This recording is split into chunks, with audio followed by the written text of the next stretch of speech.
మంత్రి ఉత్తమ్ కాన్వాయ్ కు ప్రమాదం జరిగింది. కాన్వాయ్లోని 8 కార్లు ఒకదానికొకటి ఢీకొన్నాయి. సూర్యాపేట జిల్లా గరిడేపల్లిలో ఈ ఘటన జరిగింది.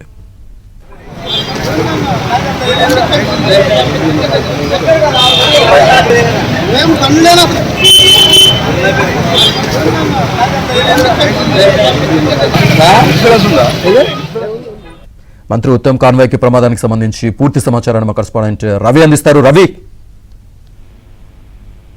సూర్యాపేట జిల్లా హుజూర్నగర్ కాన్స్టిట్యున్సీలో మంత్రి ఉత్తమ్ కుమార్ రెడ్డి కాన్వాయ్ కి అయితే ప్రమాదం జరిగింది. ఈ రోజు ఉదయం నిన్నటి నుంచి ప్రారంభమైనటువంటి జాన్ పహాడ్ గుర్తు ఉత్సవాలు వెళ్తున్న సమయంలో గరిడేపల్లి వద్ద మంత్రి ఉత్తమ్ కుమార్ రెడ్డి కాన్వాయ్ వెళ్లిన తర్వాత కాన్వాయ్ లో వెళ్తున్నటువంటి వాహనాలు ఒక్కసారిగా సడన్ బ్రేక్ వేయడంతో వెనుక ఉన్నటువంటి 8 కార్లు ఒకదానికి ఒకటి ఢీకొట్టాయి. ఈ నేపథ్యంలో కార్ల ముందు భాగంలో ఉన్నటువంటి బ్యానెట్లు పూర్తిగా దెబ్బతిన్నాయి. మంత్రి కాన్వాయ్ వెనక ఉన్నటువంటి కాన్వాయ్లు ఉన్నటువంటి ఈ కార్లకైతే ప్రమాదం జరిగింది. దాదాపుగా 8 కార్ల బ్యానెట్లు అయితే ధ్వంసమైన పరిస్థితి ఉంది. ఇప్పుడే కొద్దిసేపటి క్రితం మంత్రి ఉత్తమ్ కుమార్ రెడ్డి జాన్ పహాడ్ ఉత్సవాలకు హాజరయ్యారు. అయితే కాన్వాయ్ వెళ్తున్న క్రమంలోనే భారీగా ఒకదాని వెనుక మరొక వాహనాలు వెళ్తున్న క్రమంలోనే వెళ్తున్నటువంటి స్థానిక ప్రజాప్రతినిధుల కారులో ఒక కారు సడన్ బ్రేక్ వేయడంతో ఈ ప్రమాదం అయితే జరిగింది. ప్రస్తుతానికైతే ఈ ప్రమాదంలో ఎవరికి కూడా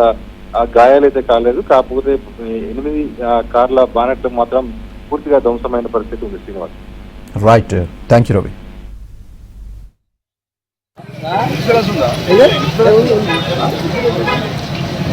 కారు